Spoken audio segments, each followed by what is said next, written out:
So as you've probably noticed, all of the industrialization and growth and everything we've been talking about has been in the north for the most part. So now we're going to have to talk about how all of this is playing out and looking in the south. So before the Civil War, we already know there wasn't much industrialization in the South. We talked about how there was only a few cities where we had seen any type of factories and things like that. Cities like Atlanta were manufacturing cities, but that was sort of like a one-of-a-kind situation. But after Reconstruction is finally over, industrialization will really start to kick off in the South for the first time. We're going to see factories and mills in a lot of different places.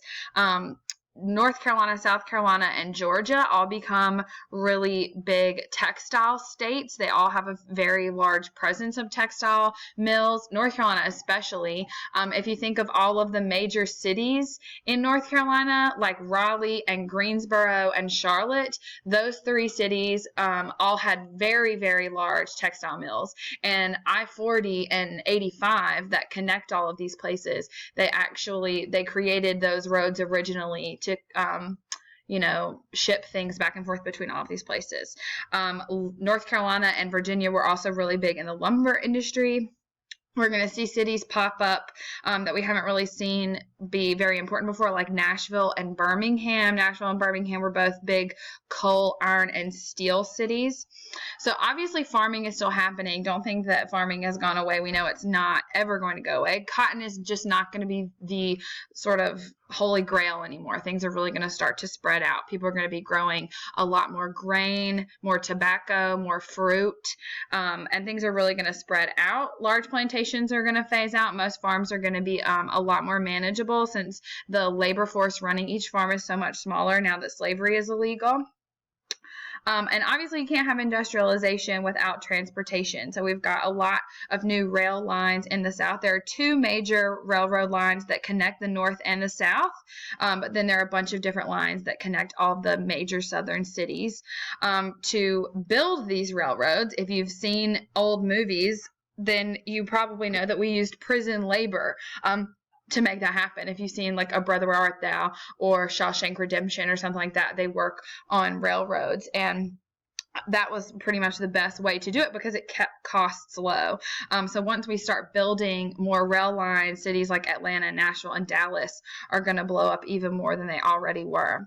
Now, our economy has been lagging really since the Civil War. Like you can see on this chart, our economy was like crushing it sort of in the beginning of the Civil War. But once things started to tank and that Anaconda Plan started kicking our butt, things are going to go down, and they're going to continue to be low until we get to World War I and World War II, when industrialization nationally is going to be taken to an even higher level. So the South is still not up to par with the North in terms of economics. The South still has a lot of natural resources, way more than the North has. The problem is that there's just not enough labor to collect all of these natural resources and use them properly, and there's not enough money to actually fund all of this. You have to spend money to make money. And so if there's not money in the South to fund the beginning of industrialization, then it's very hard to get it going. It's a slow process. So this is going to take quite a while. Education in the South is still going to be lacking behind the rest of the country. That's going to continue really until segregation is over. And much of the money that is in the South is actually physically in the North, tied up in northern banks. So the North is really still going to be controlling the majority of what's happening in the South, even after Reconstruction. But like I said, agriculture is still going to be around. It's still going to be a major thing. The problem is it's just not going to be a major money maker anymore. So cash crops are always going to be grown more than crops that are necessary, because people get into this business to make money, not necessarily to feed people. So cotton is still going to be king, but it's not making nearly as much money. Like I said, we're still growing cash crops more than crops that are necessary. We just aren't doing that as much as we were before. But we're going to hit a pretty big problem in the 1890s because of this guy right here. So this is the boll weevil, and I'm going to spell it because I know my accent's probably throwing y'all off. It's B-O-I-L. Boll weevil, W-E-E-V-I-L, the boll weevil. Sometimes it's spelled B-O-L-L, weevil. So the boll weevil is a beetle, and this beetle absolutely decimated the cotton crops in the South in the 1890s. Cotton production dropped 50%. This little beetle right here ate its way through half of the cotton crop in the entire country, and a lot of people are going to end up losing money because of it. That's a really big reason as to why we see the economy sort of dip so low here. And once we get to 1890, things are going to really be a problem for a lot of the farmers in the South. So farmers need to be able to do something to help themselves, so they're going to unionize like a lot of those laborers do in the North. So the farmers union is called the Farmers Alliance, and this is basically when a bunch of farmers are teaming up together, even with other farmers farther away, like out west. They want government regulation of banks and loans, as well as interest rates, because a lot of farmers, if we mentioned before, when they hit tough economic times, they can lose a lot of their property, which is sort of their sole way of making money. They don't really have anything to do after that. They also want the government to force railroads to cut deals for farmers to help them cut down on their costs. So Black Southerners are really going to start to see some new things happening, nothing too exciting. We're really just starting to see the birth of segregation happening at this point, at the end of Reconstruction and a little bit after.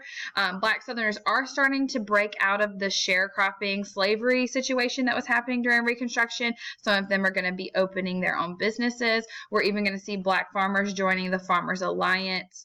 A lot of rich industrialists in the North, like those tycoons that we had talked about a few days ago, they got really involved in philanthropy, which we've said before means like charity. And one of the things that they were helping to fund was education of African Americans in the South. So we'll start to see that get a little bit better. But the KKK is still in full swing. So we're still seeing plenty of discrimination and racism in the South. Segregation is starting to sweep across the South. It doesn't necessarily cover every single public facility yet, but it eventually will. In 1875, Congress passes a Civil Rights Act, the Civil Rights Act of 1875, and it says that Black people have the right to ride trains, use public bathrooms, stay in hotels, all sorts of things like that. They have to be provided a way to take advantage of those facilities. But when the Civil Rights Act of 1875 came up in the Supreme Court decided that enforcing this law and interpreting this law is going to be left up to local entities like counties, cities, and states. And that's just going to eventually lead to more segregation because just because you say that you have to allow Black people to be able to ride the train doesn't mean they're going to get to ride it alongside white passengers. They'll simply create a train car for Black passengers. They're not going to let Black people use the same bathrooms as white people. They'll just simply create second bathroom for Black people. So that's when we're really going to see segregation get even bigger. So now we've talked about the South. Let's look at what's going on in the West. A lot of what we're going to talk about right now is going to involve Native Americans, what's been happening to the Native Americans, because we haven't really discussed them in great detail since before the Civil War. So there are about 250,000 Native Americans living in sort of the Great Plains that we call the Great American Desert. But these are all different tribes. I don't mean 250,000 of one type of Native American. These are all different tribes. And we've talked about different Native American tribes in the past.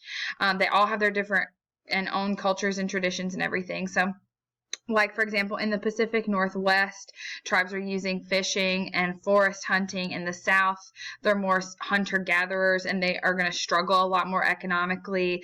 In the Southwest, remember, they're relying on the Three Sisters, corn, beans, and squash. We've got nomads like the Navajo Indians who live in teepees. Our Plains Indians really rely on the buffalo as their main life source. So we're going to see a lot of that continuing to happen. Now, as time goes on and we continue to settle the West, it's inevitable that Native Americans are going to continue to clash with these settlers. So in the 1850s, all of the land that Jackson had set aside for Native Americans was in danger because of gold and silver reserves that were found in that land. So if you remember, we created the Indian Territory of Oklahoma So right here, we created this, and Andrew Jackson was like, we're going to move all the Native Americans to this spot, and that will be sort of reserved for them, and we're not going to touch it. Well, in the 1850s, we found gold and silver there, and people were like, okay, maybe we should take this back and start using it to make money. We also really are trying to work on that transcontinental railroad that I've been talking about. At that point, we didn't have one, and in order to create the transcontinental railroad, we, to lay lines from one coast to the other, that means we have to build across some Native American lands.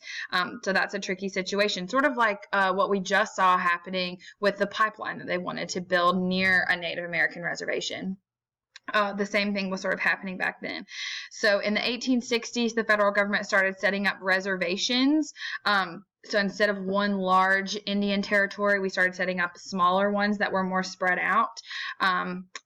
Pretty much the reservation system that we know today got its start in the 1860s. So these are specific plots of land made for individual tribes to be able to use. So these Indians couldn't roam, and some people had been relying on a nomadic lifestyle for hundreds of generations, like the Navajos and the Sioux Indians. People like that have been moving from one place to another, and when you force them to stay on a reservation and they can't leave the reservation really, or move to a place off reservation, that really messes with how people get their food, how they make their money. Their entire lifestyle is really significantly altered, not necessarily in a good way. So a lot of Native Americans are going to sink into poverty, oppression, depression, and we're going to see a lot of problems come from that.